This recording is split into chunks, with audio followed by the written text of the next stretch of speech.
Po. May isang mayamang laging nakasuot ng mamahaling damit at sagana sa pagkain araw-araw. May isa namang pulubing nangangarang o nangangalang Lazaro, natagtad ng sugat sa katawan at nakahiga sa may pintuan ng mayaman. Sa hangad na matapunan ng lamang ng mga mumo nahuhulog mula sa hapag ng mayaman. At do'y nilalapitan siya ng mga aso at dinidilaan ang kanyang mga sugat. Verse 22, namatay ang pulubi at siya'y dinala ng mga anghel sa piling ni Abraham. Ganon din, namatay rin ang mayaman at inilibing. Verse 23, sa gitna ng kanyang pagturusa sa daigdig ng mga patay, daigdig ng mga patay, natanaw ng mayaman si Lazaro sa piling ni Abraham. Verse 24, kaya't sumigaw siya, Amang Abraham, maawa po kayo sa akin.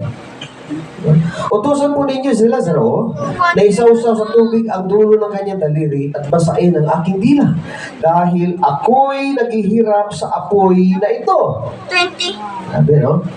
25, verse 25. Ngunit sumagot si Abraham, Anak, alalahanin mong nagpasasa ka sa buhay noong ikaw ay nasa lupa. At si Lazaro naman ay nagtiis ng kahirapan. Subalit ngayon, ay inaliw siya rito samantalang ikaw naman ay nagduro sa riyan. Verse 26.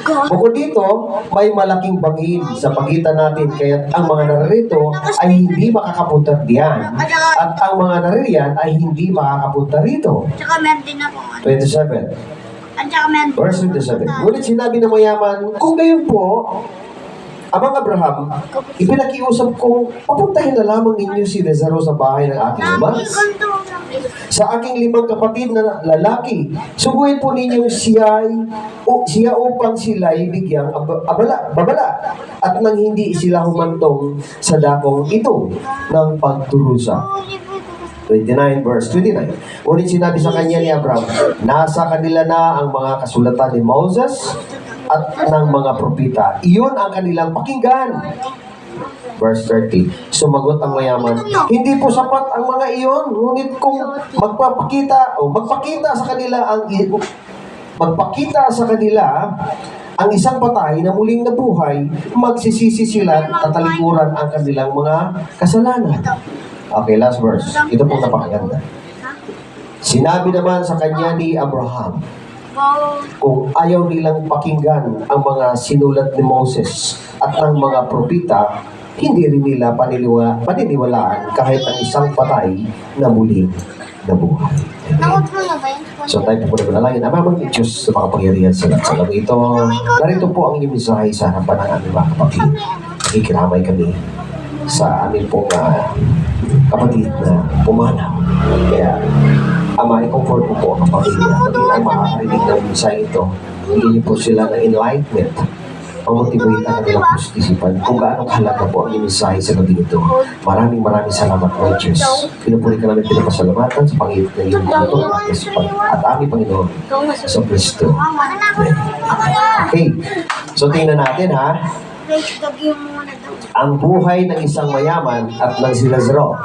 So, dito sa lupa, no? Itong buhay na ito na nangyayari na isinulat dito po sa aklat ng Lucas o kaya sinulat ni Lucas ay mayroon po tayo dito makukuhang idea. Amen? Kasi ang tao habang nabubuhay pa, no, marami pong mga desisyon sa buhay, maraming ginagawa. Ngunit ayon dito sa kwento ng isang mayaman at si Lazaro, si Lazaro po ay tadtad ng sakit. Maaari ito, may mga kitong, ano ba klaseng sakit nito. Ngunit ito isang mayaman ito ay nagpakasasa sa kanyang kayamanan. Amen? So, sabi po dito na ang sinasabi dito sa aklat ng Lucas na itong isang mayaman gumagawa ng mga bagay na hindi nakakalugod sa Diyos. Hindi siya marunong tumingin, tumanaw. Hindi siya marunong tumulong sa mga nangailangan. Biruin mo, sa sobrang yaman niya, in town to si Lazaro, nandyan lang sa pintuan, nag-aabang lang o ay nahulog na mumugulak sa bahay ng pagkainan ng mayaman. Wala talaga siya magagawa kasi wala siyang Invalid. trabaho dahil sa kanyang kalagayan. Wala. Diba? Manalo ko ng